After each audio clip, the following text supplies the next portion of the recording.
going wild. How long do you think this will last? You think this will be done by like tomorrow or? New York. We were in Philly earlier. We were live. Chris was live with some. Do you really think people are gonna like carry on for multiple days? By the protesters for a bit.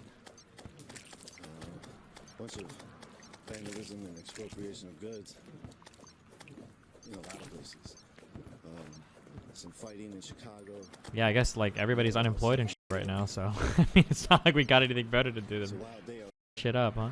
One for the history books. These last 5 days have been. A lot of these streets out here are protected by the community in ways where they're blocking them off. If the police don't block you off, you're blocked off by the community sometimes, and you're not able to go down specific blocks. We're out here trying to go live earlier, but looking for, see over there on the right side of me, I'm not going to show them. Oh, wait. Hey, how's it going? Hey, what's up? I heard you wanted to chat for a bit, or had a. Oh yeah. I think I know that like regardless of how you feel about protesting or oh my god or rioting or anything like that, I feel like you can't really compare like the destruction of like Super Target, or, like Walmart to like the East India Trading Company. Like I think they're pretty fundamentally separate things.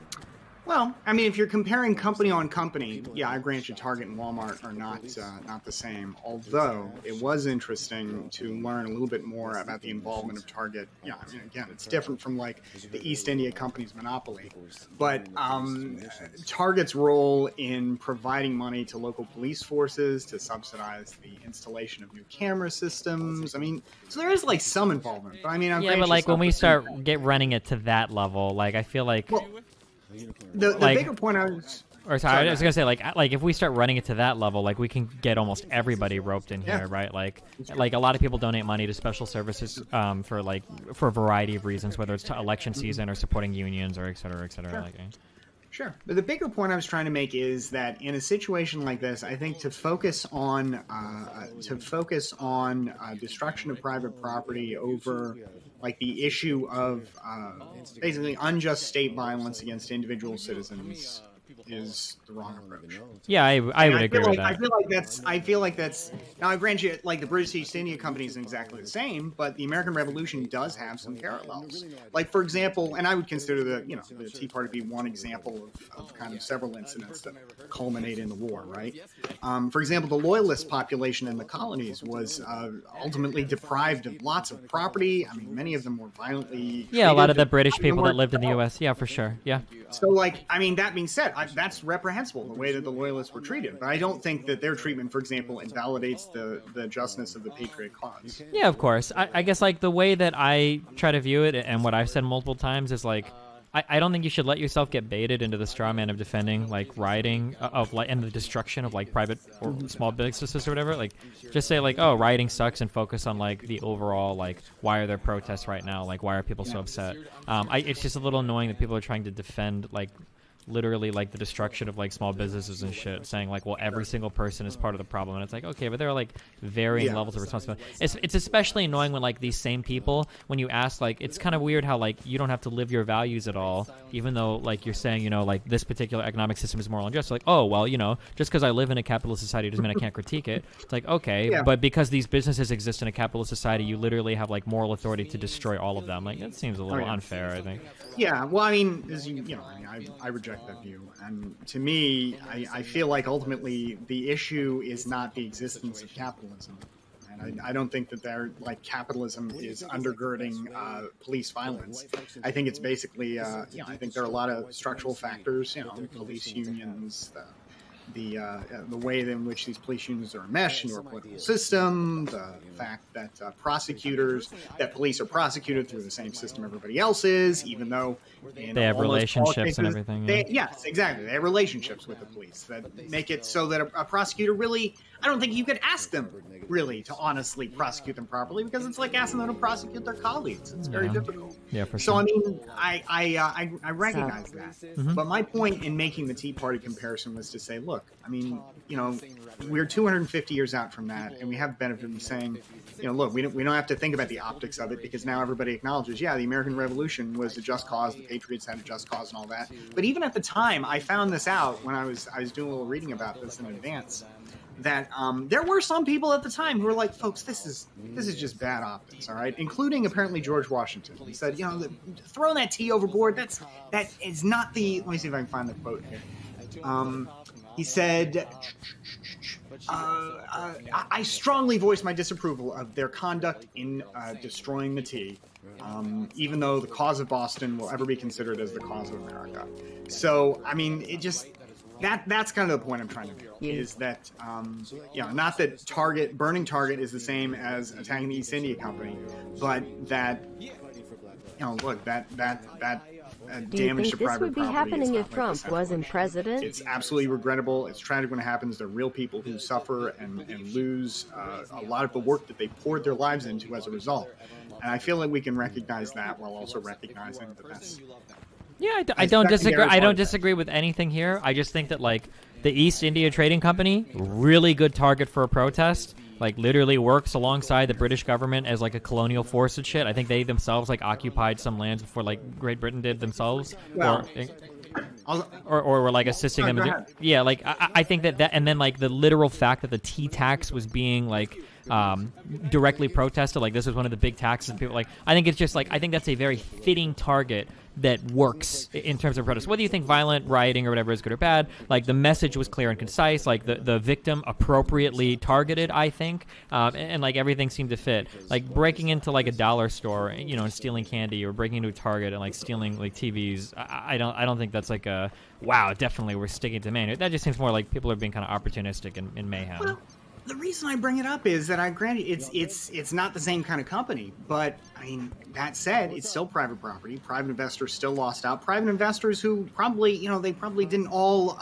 they may not have all necessarily agreed with the British government's approach. Well, but they may not have asked for the British government to take that approach. We can't just say, yeah, but we can't just say, like, it's just private property, right? Like, yeah, I mean, if somebody example, wanted to if somebody East India Company, they didn't rule like the United States. They had their, they had India, but in the United States it was a but I'm just saying that, like, not like, if somebody wanted to protest, like, military shit, and like, that was their protest, and they went out and they started to destroy, let's say that there was property related to, like Lockheed Martin or Boeing or whatever, like, that would be fair. Like, these people are directly involved in the military industrial complex, like, they're literally the players, right?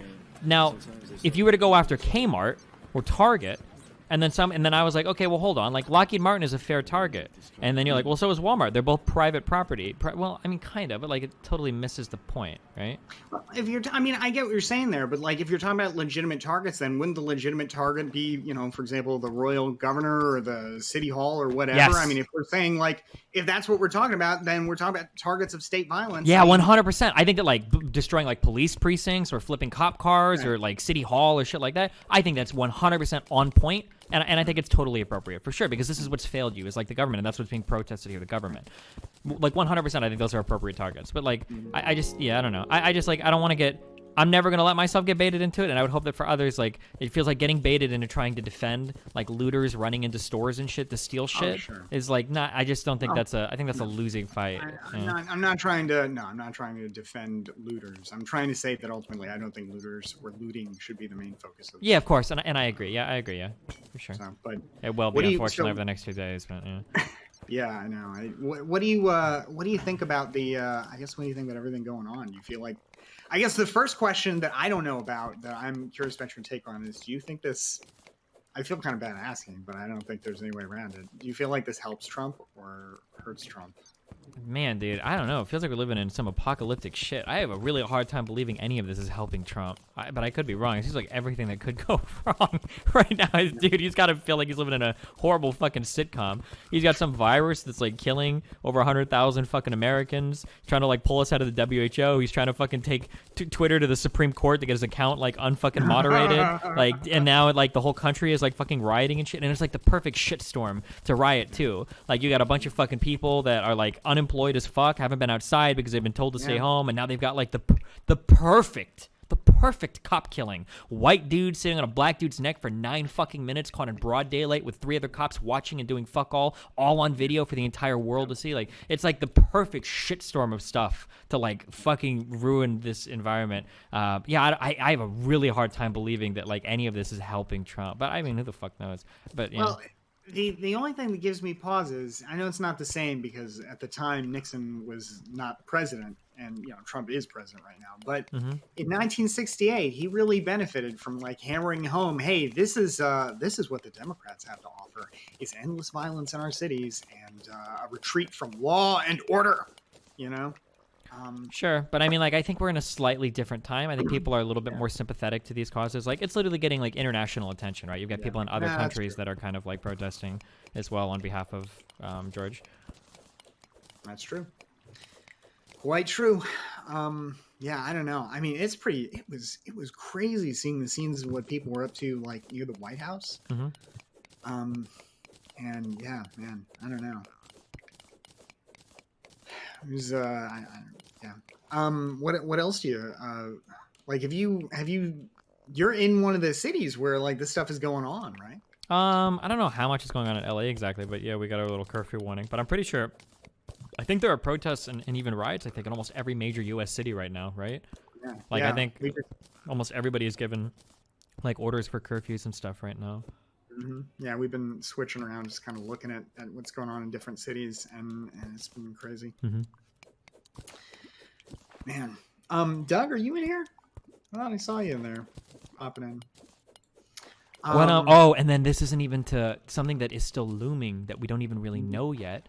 Are we going to get a second wave of SARS-CoV-2? Like, that's like a whole that's like a huge unknown that's just looming. Like, are we gonna try to open the country and then we start getting tens and tens, thousands of more people like just dying from COVID? Holy shit! Like, I mean, didn't you hear? It's okay. We opened in LA. We opened up yesterday. All is fine. Just open up. We'll just.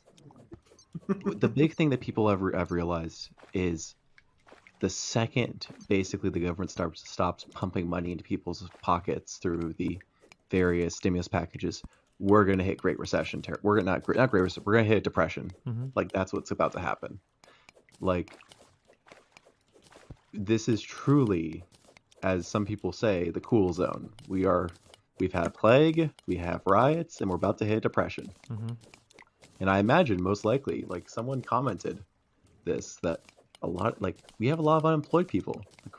If they're angry, a lot. Yeah. Are you surprised? It has to be like the worst possible time for this to happen. It absolutely is. Holy shit. Well, no. Like, there have been, like, even in the past year, there have been a dozen notable, obvious like office acts of police violence that with very empathizable victims. But this is the one that pushed it over. And it's not a surprise, probably, when you look at, like, this happened at the height now of the unemployment crisis. Yeah, I was thinking about that. Like, it is a little easier than usual, I guess, with not just a massive unemployment rate, but it's probably like much higher in the Black community too. I mean, just traditionally, everything that fucks us economically fucks Black people over harder than white people. Unless I'm mistaken, I'm pretty sure after the housing crisis, even though a lot of white families more or less kind of recovered, a lot of that wealth that was lost out of Black communities never came back. Correct. Yeah. Correct. Man. You are ecstatic to watch America let you right now. Yeah, you're like, oh, we can't do anything better. Like, you sound you sound so pathetic. How you look at your